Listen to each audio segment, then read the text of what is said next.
We just, of course, played sound from President Trump criticizing the Bureau of Labor Statistics, but previously he'd praised data from that bureau repeatedly.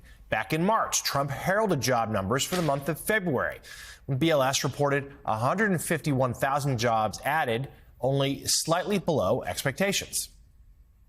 I see good reports. I think we're going to have good numbers from the beginning. These are fantastic numbers. I was watching some of the reports this morning. They were surprised.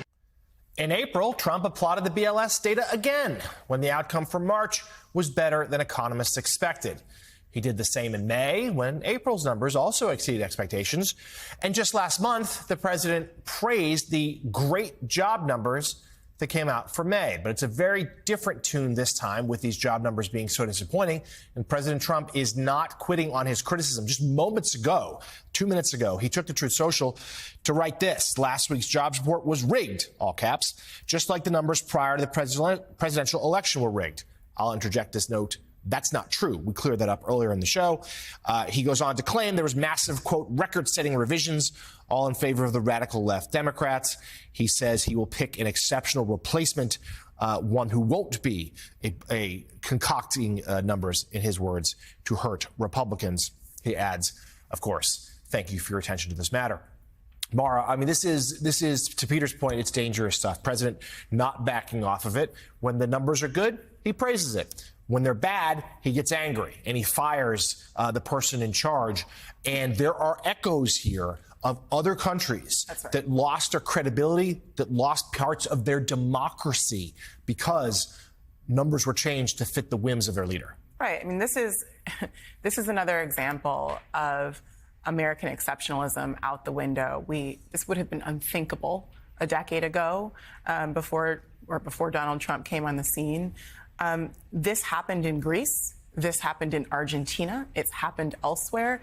And, you know, what Americans can expect, apparently, under this president is to see the United States lose its sense of confidence in facts, in also just excellence. And the idea with public service is that no matter who is in charge of the government, a Democrat or a Republican, that you can trust the numbers, that we're all dealing with the same set of facts. And I think, first of all, this is also a sign of weakness politically, because Americans understand that the economy is filled with uncertainty right now. If you are out there looking for a job, you know it's harder than it was a year ago. You know, Donald Trump, no matter who he fires, he can't fix that. Because the reality is the economy is showing signs of stress because of these tariffs and all kinds of other measures that he's taken. And he doesn't want to acknowledge that.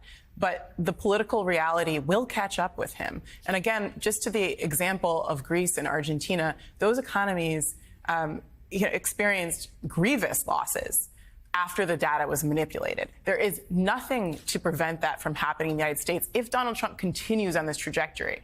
You know, you fire one official. Fortunately, the Bureau of Labor Statistics is filled with excellent public servants, but this is a bad precedent to set.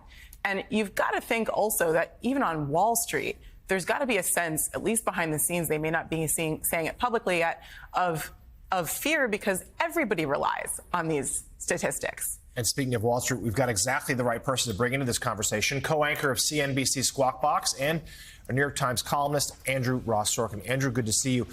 Please do touch upon the jobs number, which was bad. Touch upon those revisions, which were significant and bad. But most importantly, the impact that you're hearing from Wall Street, from business leaders, from those who care about the American economy, of President Trump dismissing this commissioner on Friday simply because he didn't like the numbers. Well, I think there's two issues here. One is the credibility of the numbers as you might think about it in a political context, and the other is the credibility of the numbers in terms of how well they're being collected today. Let's go to the political piece first.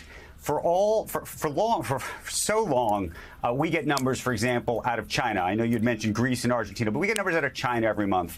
And invariably, when those numbers come out, there are conversations about what are the real numbers. That's what happens. Every month we say, here's what the Chinese government is saying, and then we talk to different analysts, different investors, and other people who are trying to keep their own numbers, and we try to compare those numbers to the numbers by the government, because nobody believes the numbers that the Chinese government provides. That is the fear about what's about to happen here in the United States. Because every month we're going to get new jobs numbers in the future. Someone will take this new role. And the question is whether we're going to believe those numbers or whether we're going to have a debate over whether those numbers are true or not.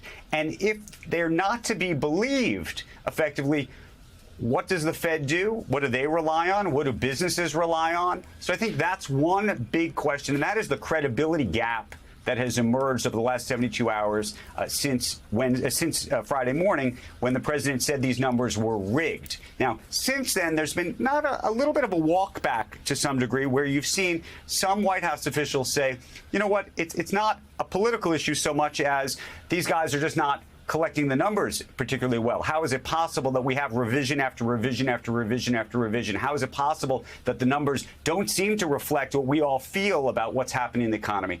And to some degree, there's truth in that, which is to say that post-COVID, there have been a lot of discrepancies and some real challenges in terms of gathering the data and doing it in a timely way. One of the reasons we get those revisions is because companies are literally sending in their information late or afterwards. So much of it, by the way, is all by mail. It's all postal, right? Or fax machines even. And so there is a question mark about whether the BLS should, for their own credibility, if you will, find better methods to collect that information in a more timely way so you don't get those kinds of revisions. And to the degree that some of the models need to be updated, there's probably some validity in that.